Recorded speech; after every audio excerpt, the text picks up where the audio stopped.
አሁን አንድ ቃል ሰው በነቀፈን ቁጥር ያዙኝ ልቀቁኝ፣ ታንቄን መሞት፣ መርዝ ነው የምጠጣ፣ ኤሌክትሪክ ነው የምጨብጥ፣ ውሃ ነው የምገባ። እንደው ምን እብዶች ነን እንደው።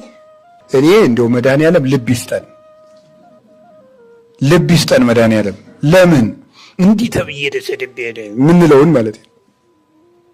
ክርስቶስ ጋኔን አለብህ እንደው በምድር ላይ ከሃዲ ነህ ተባልኩም በሉ፣ መናፍቅ ነህ ተባልኩም፣ ቡዳ ተባልክ በለኝ፣ ጅራታ ምን ነው አለኝ በለኝ፣ ምናምን ተስሎ ዝንጀሮ ነው በለኝ አለኝ በል ምን በል፣ ክርስቶስ ጋኔን አለብህ ተብሎ የተሰደበውን ያልተሰደባላችሁ እናንተ?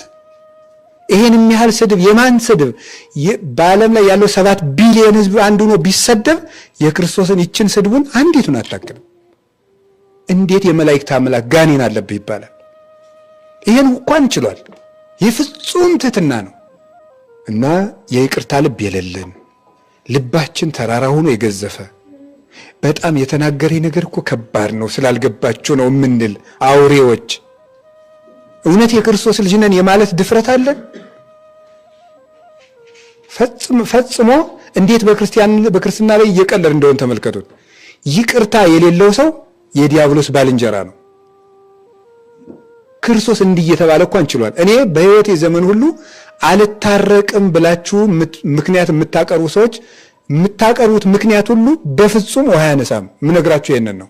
ለምን ይሄንን የሚያህል ስድብ አልተሰደባችሁም? እኛሳ ወራዶች ኃጢአተኞች ነን። ክርስቶስሳ ምንም ሳይኖርበት ጋኔን አለበት ተባለ። ክርስትና ይሄን